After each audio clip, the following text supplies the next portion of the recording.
చెప్పండి మరి ఈ రోజు ఇక్కడ కేసీఆర్ గారు అయితే విచారణకు వస్తున్నారు. సో ఏంది పరిస్థితి, మరి నిజంగా కాళేశ్వరంలో అవినీతి జరిగిందంటారా? కాళేశ్వరంలో అవినీతి జరిగినట్టయితే వాడు వచ్చిన 18 నెలలు అవుతుంది. ఈ డైవర్షన్ పాలిటిక్స్ చేయడానికి ఏదో ఒకటి అది చేస్తుండు. ముల్లెలు మూటలు పంపడానికి ఢిల్లీకి పంపడానికి అదైతుంది. ఇప్పుడు ఏంటంటే ప్రజలను డైవర్ట్ చేయడానికి రైతు బంద్ చేయలేదు, రైతు బీమా కట్టలేదు, రైతులు చనిపోతా ఉన్నారు, రైతు రుణమాఫీ చేయలేదు, మహిళలకు 2500 ఇవ్వలేదు. ఇవన్నీ ప్రజలు అడుగుతారని ఏదో ఒకటి బురద జల్లాలనే ఉద్దేశంతో కేసీఆర్ మీద ఇది వట్టి ఆదేశారు.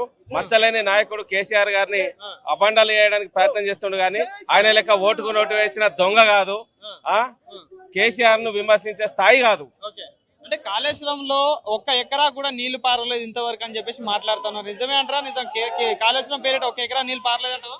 2014 ముందు ప్రజలు చూస్తారు. రాష్ట్రంలో తెలంగాణ రాష్ట్రంలో ప్రజలు ప్రతి ఒక్కరు గమనిస్తారు. 2014 ముందు ఎన్ని క్వింటాల వడ్లు అందినాయి, ఈ రోజు ఎన్ని లక్షల క్వింటాల వడ్లు వచ్చినాయి, రైతులు ఎంత సుఖ సంతోషాలతో ఉన్నారు అదంతా గమనిస్తారు. వాడు అన్నంత మాత్రం ఎవరైనా పట్టించుకుని ఒక జోకర్ లెక్క చూస్తారు రేవంత్ రెడ్డి మాటలను. సో అంటే కాంగ్రెస్ ప్రభుత్వం ప్రజాపాలన అందిస్తా ఉన్నాం, 6 గ్యారెంటీ అమలు చేసినాం, కావాలని మా మీద తప్పుడు ప్రచారం చేస్తా ఉన్నారని మాట్లాడుతున్నారు కాంగ్రెస్ మంత్రులు కానీ ఎమ్మెల్యేలు. నిజమే అంటారు? అందులో ఒక్కడి కూడా చేయలేదు. ఆ బస్సు పెట్టారు, ఫ్రీ బస్సు పెట్టి మహిళలను చీకలు పట్టుకొని కొట్టుకునే లాగా చేస్తున్నారు తప్ప ఏ ఒక్కడి కూడా వాళ్ళు పూర్తిగా అమలు చేయలేదు. ఆ రైతులు ఇప్పుడు బస్సు ఉచిత బస్సు కూడా అవి పెడతలేరు. మళ్ళీ ఇప్పుడు బస్ ఛార్జీలు రేట్లు కూడా పెంచారు, అదేవిధంగా పాస్ల రేట్లు కూడా పెంచారు. ఎట్లా ఒక్క కిలోమీటర్ కు 50 పైసలు చొప్పున పెంచారు. విపరీతమైన రేట్లు పెంచి ఆడోళ్లకు ఫ్రీ అని మొగోళ్లకు మూత మోగిస్తారు. చాలా ఇబ్బందికరమైన పరిస్థితి తప్ప వాళ్ళు ఒక్క హామీ కూడా ఇవ్వలేదు. 6 గ్యారెంటీలో ఏ ఒక్క హామీ కూడా పర్ఫెక్ట్ గా ఇప్పటి వరకు వాళ్ళు అందించినది లేదు. నీకు సిలిండర్ ఫ్రీ అన్నారు, సిలిండర్ ఇవ్వట్లేదు. ఏది మన గృహలక్ష్మి లేదు, ఇందిరమ్మ ఇండ్లు మొత్తం ఇస్తలేరు, వాళ్ళ కార్యకర్తలకే ఇచ్చుకుంటారు, సామాన్య ప్రజలకు కూడా ఇవ్వట్లేదు. రుణమాఫీ అన్నారు, ఎవరికి రుణమాఫీ ఇవ్వలేదు, వాళ్ళ కార్యకర్తలకు కొందరికి ఇచ్చుకున్నారు తప్ప రైతులకైతే ఎవరికి ఇవ్వలేదు.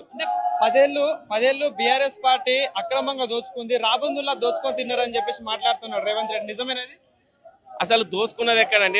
ఇప్పుడు 29 రాష్ట్రాలలో మనకంటే ఇంత అభివృద్ధి చేశారు. కలెక్టరేట్లు కట్టినాము, మనము ఎస్పీ ఆఫీసులు కట్టినాము, స్కూల్ భవనాలు కట్టినాము, మిషన్ కాకతీయ చేసినాము, రైతు బంద్ ఇచ్చినాము, రైతు బీమా కట్టినాము. ఇవన్నీ చేసుకుంటూ ఇవాళ ఈ రోజు 29 రాష్ట్రాల్లో మనకంటే 11 రాష్ట్రాలు ఇంకా అప్పులు చేసిన వాళ్ళు ముందట ఉన్నారు. మనం ఇన్ని అభివృద్ధి కార్యక్రమాలు చేసి 4,70,000 కోట్లు అప్పు చేస్తే 8 లక్షలు 7 లక్షల కోట్లు అని చెప్తారు. ఆయననే మన అసెంబ్లీ సాక్షిగా 4,70,000 కోట్లు అన్నాడు. బయటకు వస్తేనేమో 7 కోట్లు 8 కోట్లు అని చెప్తా ఉన్నాడు. చెప్పండి ఏంది మరి కేసీఆర్ గారు కాళేశ్వరం విచారణకైతే హాజరు కాబోతున్నారు, నిజంగా ఏం చెప్తారు? కేసీఆర్ గారు పెద్దలు బాపు గారు మా తెలంగాణ తెచ్చిన నాయకుడు. కాళేశ్వరం పై ప్రతి ఊరికి ప్రతి మండలానికి నీళ్ళు తెచ్చిన ఘనత మా కేసీఆర్ బాబు గారికి దక్కుతుంది.